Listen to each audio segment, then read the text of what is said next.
world to have shisha. Right behind me is the Burj Khalifa, the world's tallest building. Right next to me are the fountains. So you can see tall building, the fountains, hundreds of people enjoying their afternoon. It's a little early, that's why it's a little empty, but I'm enjoying myself.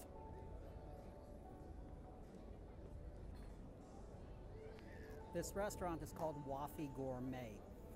It's really one of the best Lebanese restaurants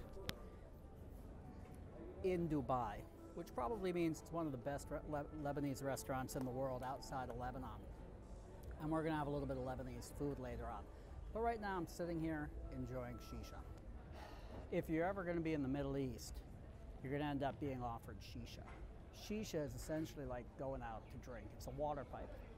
And I'll probably smoke it once, twice a year when I'm in Dubai, Saudi Arabia, sometimes Egypt, maybe once or twice a year.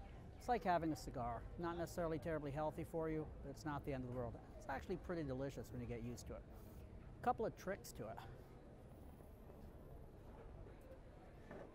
Like a cigar, you want to keep it going, right? It's wet tobacco. What they do is they take tobacco and they soak it in molasses and fruit juice. The very best shisha tobacco is going to come from Bahrain. I don't know why. They don't grow it there and they don't grow the sugar there. The head, which is ceramic, sort of like unglazed pottery, is filled with tobacco, which is wet and moist and sugary. And then they put coals on top. So you can see what's going to happen is you pull the coal fire through the tobacco, creating the smoke. And most Arab men that I know, certainly, everybody I do business with, goes out for shisha the way you might go out for a beer or a drink in the US or Europe. Obviously, in a Muslim country, people aren't drinking. So this gives them another option, another socialization option. And it's very common. You know, it's nice, gives you a mild buzz.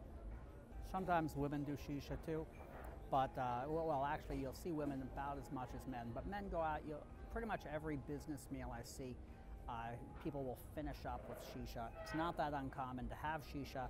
Then what you do is you take the coals off, and then while you take the coals off while you're eating. So let's take a quick look at what this looks like.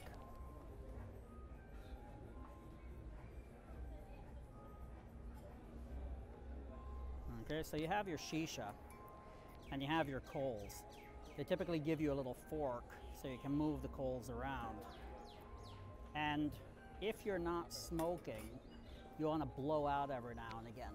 Right? So you go to keep the head clean, because if the head gets full of dirt, of smoke, it gets a little bitter. As long as everything keeps moving, you're going to have a good flavor.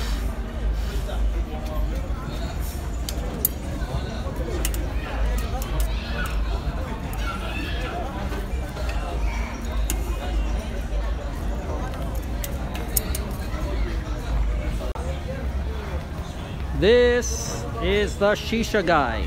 He is going to make the shisha.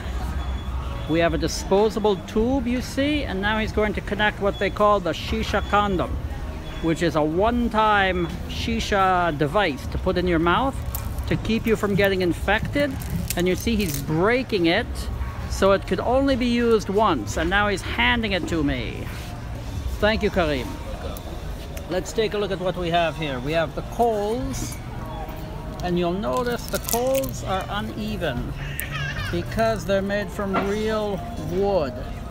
Okay, you don't want the fake ones that look all even like squares. Then you can see when we inhale, we're pulling the smoke through the head.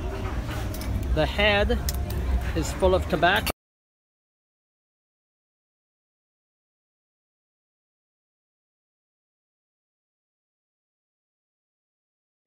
Remember, when you're ready to grow your international sales, reach out to us. we can help. When you decide it's time to grow your international sales, call us.